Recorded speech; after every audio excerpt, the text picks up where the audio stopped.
मोक्ष यानी परम मुक्ति, ये एक ऐसी खोज है जो सदियों से इंसानी मन में चलती आ रही है ना। आज हम एक ऐसे ही रास्ते पर नजर डालेंगे जो मोक्ष तक पहुंचने का एक बहुत ही, कह सकते हैं, डिटेल्ड नक्शा हमारे सामने रखता है। तो सबसे बड़ा सवाल यही उठता है कि आखिर इस मंजिल तक पहुंचा कैसे जाए? क्या कोई तय रास्ता है भी? एक खास आध्यात्मिक विचारधारा की माने तो इसका जवाब है हाँ।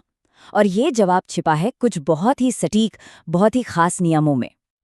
तो ये जो रास्ता है ना, ये एक खास ग्रंथ में दिए गए 23 नियमों पर आधारित है। और ये सिर्फ कोई सलाह या सुझाव नहीं है, नहीं, ये तो बिल्कुल साफ साफ निर्देश हैं, भक्त की जिंदगी के हर पहलू को कंट्रोल करने वाले निर्देश। और इनका मकसद सिर्फ एक, मोक्ष। तो चलिए इस सफर को थोड़ा और करीब से समझते हैं। इस विचारधारा के मुताबिक ये पूरी यात्रा सिर्फ एक, लेकिन सबसे जरूरी पहले कदम से शुरू होती है। और वो पहला कदम है एक पूर्ण गुरु को ढूंढना।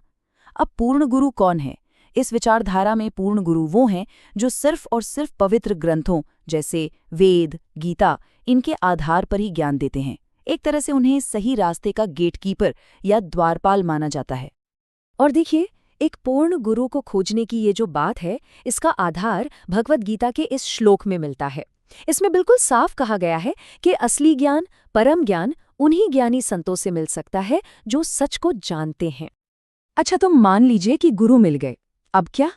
अब इस सफर का अगला पड़ाव शुरू होता है, और वो है उन सभी चीजों को छोड़ना जिन्हें इस रास्ते पर सही नहीं माना गया है। अब ये जो चीज है, ये काफी दिलचस्प है। ये रास्ता एक भक्त से कहता है कि वो पूजा पाठ के कई आम तरीकों को छोड़ दे और अपना पूरा ध्यान सिर्फ एक जगह लगाए। मतलब मूर्ति पूजा, तीर्थयात्रा, व्रत, इन सब को छोड़कर अपना सारा फोकस सिर्फ और सिर्फ परमेश्वर की भक्ति, गुरु के दिए वचन और सच्चे नाम के जाप पर लगाना है। तो असल में किन चीजों को छोड़ने की बात हो रही है, चलिए देखते हैं।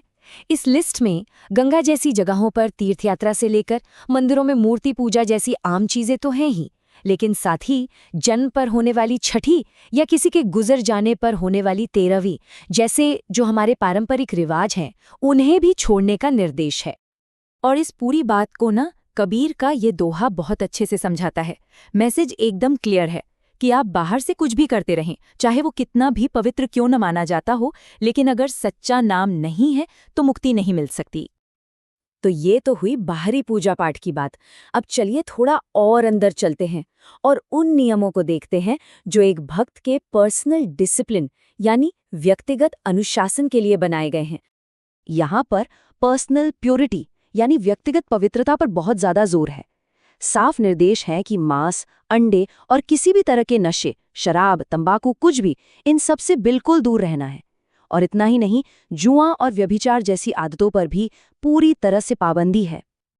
और हाँ, इन नियमों को हल्के में लेने की गुंजाइश नहीं है। इनको तोड़ने के अंजाम के बारे में एक बहुत ही, कह सकते हैं कि, कड़ी चेतावनी दी गई है। ये श्लोक बताता है कि नशा, मांसाहार और व्यभिचार, इन कर्मों के कितने गंभीर नतीजे हो सकते हैं जिनका असर सिर्फ इस जन्म में नहीं बल्कि कई जन्मों तक रह सकता है। लेकिन ये नियम सिर्फ पर्सनल लाइफ तक ही सीमित नहीं है।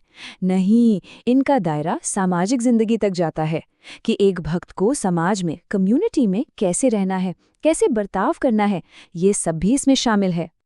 दान पुण्य को लेकर भी इसमें बड़े प्रैक्टिकल निर्देश हैं जो काफी दिलचस्प हैं। कहा गया है कि किसी को कैश या नकद पैसे दान में न दें। क्यों?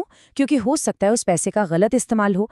इसके बजाय जिसे ज़रूरत है उसे सीधे तौर पर मदद करें, जैसे खाना, कपड़े या दवाइयाँ दें, ताकि ये पक्का हो सके कि आपकी मदद सही जगह पहुंची है। सामाजिक नियमों की बात करें तो लिस्ट और भी लंबी है। दहेज लेना देना, जात पात का भेदभाव, किसी की निंदा करना, खासकर गुरु की, इन सब पर सख्त मनाही है। तो आप देखिए, ये नियम सिर्फ किसी एक इंसान को सुधारने के लिए नहीं है, बल्कि ये एक ऐसे समाज की कल्पना करते हैं जो बाहरी रीति रिवाजों पर नहीं बल्कि आध्यात्मिक सिद्धांतों पर चले। तो अब इन सारे नियमों को जानने के बाद हम वापस उसी सवाल पर आते हैं कि आखिर ये सब करना क्यों है? इस पूरे अनुशासन का, इस डिसिप्लिन का आखिरी मकसद क्या है? और यहाँ ये बात बिल्कुल साफ हो जाती है कि ये जो अनुशासन है, ये खुद मंजिल नहीं है। ये तो बस एक जरिया है, एक रास्ता है, एक बहुत बड़े आध्यात्मिक लक्ष्य तक पहुँचने का। मकसद सिर्फ बुरे कर्मों से बचना नहीं है, बल्कि असल मकसद है आत्म साक्षात्कार को पाना, परमात्मा से एक हो जाना। और इस रास्ते पर चलने का जो खूबसूरत नतीजा है वो कबीर के इस दोहे में झलकता है। ये कहता है कि सुमिरन यानी ईश्वर को याद करने से ही सुख मिलता है, दुख दूर होता है और आखिर में सुमिरन करते करते ही इंसान साईं में समा जाता है। लेकिन एक बात पर बार बार जोर दिया गया है और वो है इस रास्ते पर टिके रहना। अगर कोई जानबूझकर इन नियमों को तोड़ता है तो उसके नतीजे भी गंभीर हैं। उसकी दीक्षा, जिसे नाम कहा जाता है, वो खत्म हो जाती है, मतलब स्पिरिचुअल कनेक्शन टूट जाता है और उसे गुरु के पास जाकर फिर से सब कुछ शुरू करना पड़ता है। और यहीं पर आकर एक बड़ा सवाल खड़ा होता है जो सोचने पर मजबूर करता है कि एक ऐसा रास्ता जिसमें इतने कड़े नियम हैं, जो जिंदगी के हर पहलू को कंट्रोल करता है, वो अपने मानने वालों को आज़ादी और जिंदगी का मकसद कैसे दे सकता है? वाकई ये आस्था, अनुशासन और असली मुक्ति के रिश्ते पर सोचने के लिए एक बहुत गहरा सवाल है।